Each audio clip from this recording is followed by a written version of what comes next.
नमस्ते मित्रों, मेरा नाम है राकेश कोटड़िया। जैसा कि आप जानते हैं मैं टीचर हूँ और 10 साल से ध्यान प्रक्रियाओं से जुड़ा हुआ हूँ। तो आज हम बात करेंगे कि आज्ञा चक्र जागृत होने के बाद या आज्ञा चक्र के अनुभव होने के बाद हमें और क्या अनुभव आते हैं। तो आज्ञा चक्र के बारे में जब मुझे अनुभव आया था वो मैंने पहले वीडियो में बताया था। आज मुझे उसके बाद क्या परिवर्तन मेरे अंदर मुझे महसूस हुआ वो मैं आज आपको बताने जा रहा हूँ। तो आज्ञा चक्र का पहला अनुभव मुझे कब कहाँ कैसे हुआ वो मैं फिर से आपको बता दूं ताकि आगे के वीडियो जिसने न देखे हो वो ज्यादा जानकारी प्राप्त कर पाए। तो सबसे पहले जब मुझे आज्ञा चक्र का अनुभव हुआ तो गायत्री मंदिर महसाना के अंदर मुझे प्राप्त हुआ था। तो जब मैं ध्यान करते हुए गायत्री मंदिर में बैठा था तब बहुत ही कम चहल पहल थी और उस टाइम मैं ध्यान करते हुए बैठा था। तब अचानक मेरा ध्यान मेरे ही सांसों पे चला गया। जब सांसों पे चित्त चला गया तो मुझे अच्छा लगने लगा, लेकिन सांसें अपने आप गहरी होने लगी। लेकिन मुझे ऐसा लगा कि अच्छी बात है, सांस गहरी हो रही है, लेकिन सांस की धीरे धीरे तेज गति बढ़ने लगी और सांस इतनी तेजी से चलने लगी कि वो सांस मेरे कंट्रोल में नहीं थी, सांस अपने आप चल रही थी, ऐसा महसूस हुआ। और जब सांसें इतनी तेजी से बढ़ने लगी तो पूरी ऊर्जाएं पेट के अंदर एकदम भर गई, वो एकदम पेट दर्द होने लगा। ये ऊर्जाएं धीरे धीरे ऊपर हुई तो हार्ट में दर्द होने लगा, फिर ये गले में से होती हुई, ये होठों में से होती हुई, नाक के ऊपर से होती हुई यहाँ तक पहुंच जाती है और पूरी ऊर्जा सतत ऊपर एक गर्म एक लावा कैसे ऊपर बहता है, बिल्कुल इसी तरह से नॉन स्टॉप ऊपर बह रहा था। और एकदम पेट के अंदर ये हार्ट के अंदर बहुत ही खतरनाक खिंचाव महसूस हो रहा था और सांसें अपने आप चल रही थी। मैं चाहूं तो भी अपने सांस को नहीं रोक पा रहा था, ऐसी स्थिति मेरी हो गई थी। फिर अचानक मुझे ऐसा लगा कि आज मेरी मृत्यु है, आज मेरा आखिरी दिन है। लेकिन जब मैं उनको रोकने की कोशिश कर रहा था, सांसें लेकिन चल ही रही थी, तो अचानक मुझे विचार आया कि मुझे ओम बोलना चाहिए। तो जब मैंने ओम बोलने की कोशिश की लेकिन ओम नहीं बोल पा रहा था, तो मैंने मन के अंदर ही ओम बोलना शुरू किया। फिर धीरे धीरे मेरे मन में ओम उत्पन्न हुआ।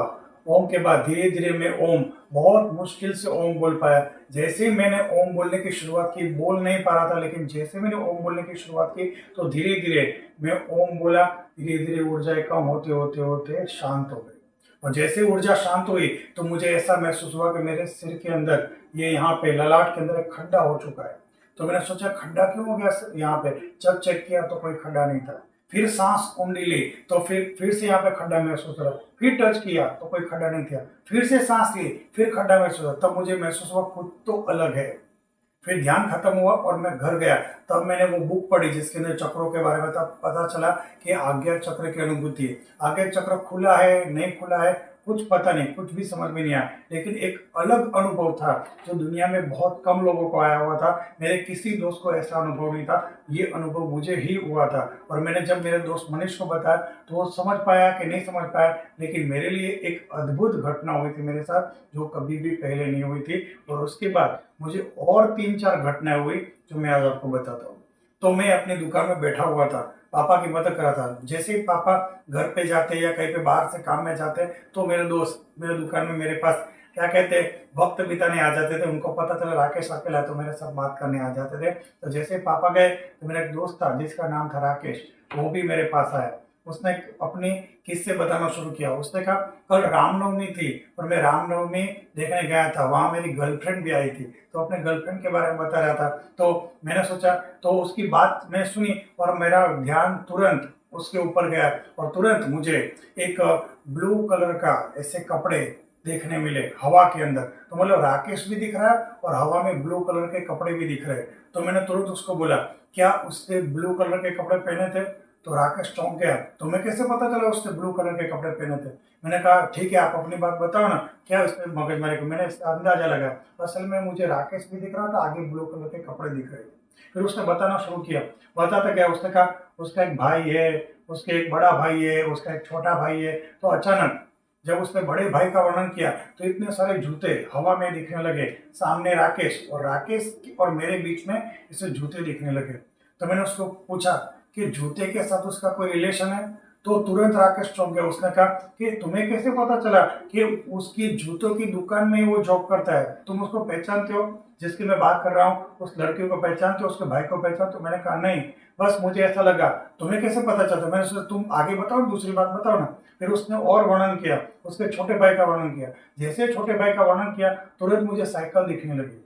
तो मैंने कहा उसका साइकिल के साथ कुछ लेना देना है उसके छोटे भाई का।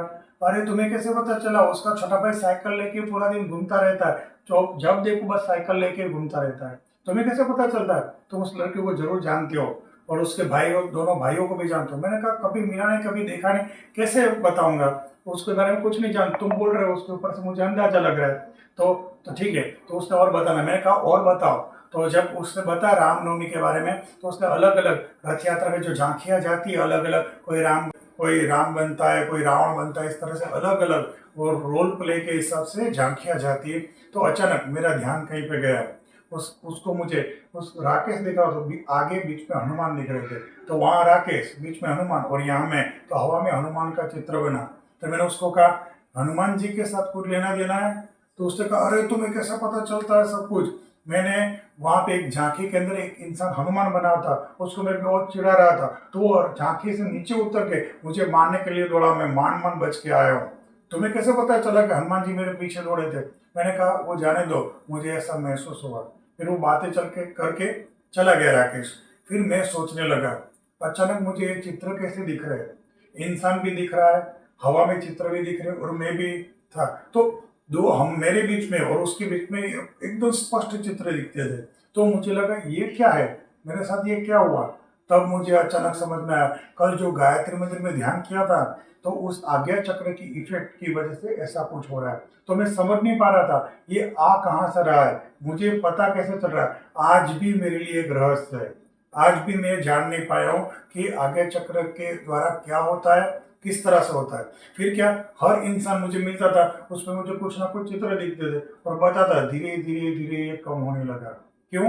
क्योंकि ये शुद्ध ऊर्जा है। जब भी आप अपना चित्त जब शुद्ध होता है तभी आज्ञा चक्र खुलता है। और जैसे आप किसी के ऊपर चित्त डालते हो तो उसकी सारी ऊर्जा आप ग्रहण करते हो और आपको पता चलता है, फिर आप उसको बताते हो तो क्या उसकी ऊर्जा आपने ग्रहण की। इसकी वजह से आपका धीरे धीरे धीरे ऊर्जा कम हो जाती है। दूसरी तरह से आपको समझाता हूँ, जैसे कि जमीन में कुछ काली चीजें गिरी हो और आपके पास व्हाइट रुमाल हो, तो आपको लगता है वो काली चीज साफ करनी, जैसे आप साफ करते हो काली चीज साफ हो गई, लेकिन आपके रुमाल के अंदर वो काली चीज आ गई। बिल्कुल इसी तरह से हमारा चित्त है।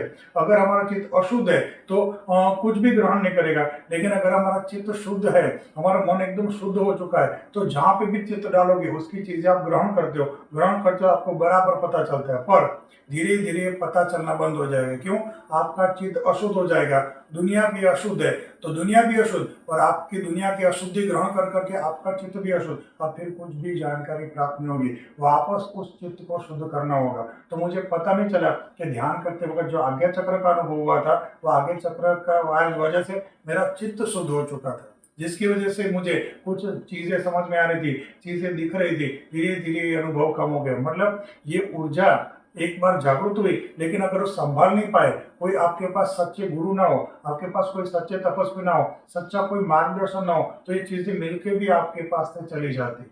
तो यही एक रहस्य है। उसके बाद ऐसा नहीं कि वो मुझे दिखना बंद हो गया, जरूर, लेकिन कुछ भी जो बात होती है, मैं किसी के साथ बात करता हूँ तो उसकी अंदर की बात है, वो ऐसा नहीं कि उसकी साउंड मुझे सुनाई देता है, लेकिन अगर मैं किसी से बात करता हूँ तो वो एक दो शब्द बोले तो भी उसके अंदर की पूरी चीजें मुझे समझ में आ जाती है। मतलब समझ में आ जाती है। ऐसा नहीं कि वो मन में बोले और मन में सुन लेता है, ऐसा नहीं। लेकिन आज्ञा चक्र का कुछ असर परमानेंटली मेरे अंदर रह गया, जिसकी वजह से मैं लोगों से बात करता हूँ, उसके अंदर की बातें मुझे समझ में आ जाती है, मन की नहीं सुन पाता हूँ। वो स्थिति में मुझे चली गई थी, क्योंकि मैंने अपने शुद्ध चित्त को अशुद्ध चीजों में लगा दिया। अशुद्ध चीजों में लगा दिया मतलब दूसरों के बारे में जान के, उनकी ऊर्जाएं ग्रहण करके उनको बात बताता है। इसकी वजह से मेरा चित्त अशुद्ध हुआ। और दूसरा, उस टाइम में रेगुलर ध्यान नहीं करता था। उसके बाद जब मुझे गुरु मिले मेरे जीवन में, जब तपस्वी मिले, तब मुझे लगा कि जैसे खाना रोज खाते हैं, बिल्कुल उसी तरह से ध्यान भी रोज करना चाहिए।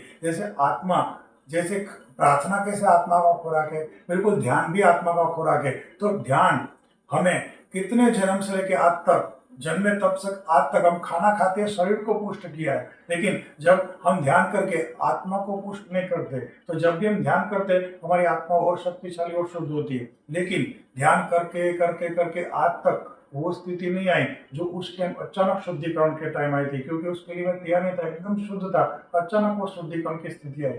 लेकिन उससे लेके आज तक 10 साल बीत चुके हैं, तो बहुत सारी चीजें मेरे जीवन में हुई, बहुत सारी चीजें मैंने देखी। तो क्या ध्यान करके शुद्धिकरण होता है, वापस दुनिया में ये सब मोबाइल ये सब चीजें दुनिया की घटनाएं देखते हैं तो फिर से थोड़ा अशुद्धिकरण, तो मतलब शुद्ध होने में थोड़ा समय लगेगा। लेकिन मुझे पता है आज नहीं तो कल फिर से वापस वो स्थिति आएगी, लेकिन फिर मैं किसी को कुछ बताऊंगा नहीं। उस शुद्धिकरण को सतत आज्ञा चक्र में रखना है। और आज्ञा चक्र के बाद एक 7वां चक्र है जो लोगों को पता नहीं। प्रत्येक इंसान के शरीर के ऊपर एक 7वां चक्र होता है। 7वां चक्र सबके ऊपर है लेकिन किसी को पता नहीं। तो जब इंसान 6ठे चक्र तक पहुंचता है, कब मन को सतत शुद्ध बना के 6ठे चक्र तक पहुंचता है, तब उसको परमात्मा के साथ श्रद्धा और सबूरी के साथ जुड़ना होता है। साईं बाबा ने बताया श्रद्धा और सबूरी। श्रद्धा मतलब सतत परमात्मा में श्रद्धा, और सबूरी मतलब राह देखना। एक दिन परमात्मा आपका 7वां चक्र खोलते हैं और 7वें चक्र से 6ठे चक्र का कनेक्शन करते हैं और आपको प्रत्येक चीजें समझ में आ जाती है। ब्रह्मांड क्यों है, ब्रह्मांड कैसे बना है, ब्रह्मांड क्यों चल रहा है, मैं यहाँ क्यों हूँ, मैं कैसे आया हूँ, कहाँ से आया हूँ, मैं कौन हूँ और मुझे कहाँ जाना है, मेरा आखिरी मुकाम क्या है। ये ब्रह्मांड के सारे रहस्य आपको आपके अंदर समझ में आ जाते हैं। क्यों? परमात्मा खुश होते हैं तभी 7वां चक्र खुलता है। इंसान कितना भी ध्यान करे 6ठे चक्र से आगे नहीं बढ़ पाता, क्योंकि 6ठा चक्र इंसान के शरीर में है, 7वां चक्र शरीर में है नहीं। आप कितना भी कर डालो, आप ज्यादा से ज्यादा 6ठे चक्र तक पहुंच सकते हो। 7वां चक्र परमात्मा खुद खोलते हैं और जीवन में कोई गुरु भेजते हैं जो 7वें चक्र से 6ठे चक्र तक आपका कनेक्शन करता है।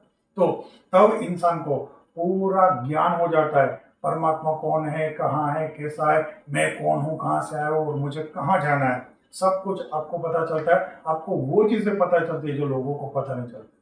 तब आपको समझ में आ जाता है आनंद परमानंद से जुड़ जाता है, नर नारायण से जुड़ जाता है और जीव ही शिव के साथ जुड़ जाता है। और हमारे जीवन का फिर से पुनरागमन नहीं होता। जब एक बार जन्म मृत्यु के चक्र में से निकल जाता है उसको परम मुक्त अवस्था कहते हैं। उस इंसान उस स्थिति तक जाता है, उसको जीवन का मुख्य लक्ष्य कहा गया है। ऐसे भगवद गीता के अंदर भगवान कृष्ण ने बताया तस्य पुनर्जन्म न विद्यते।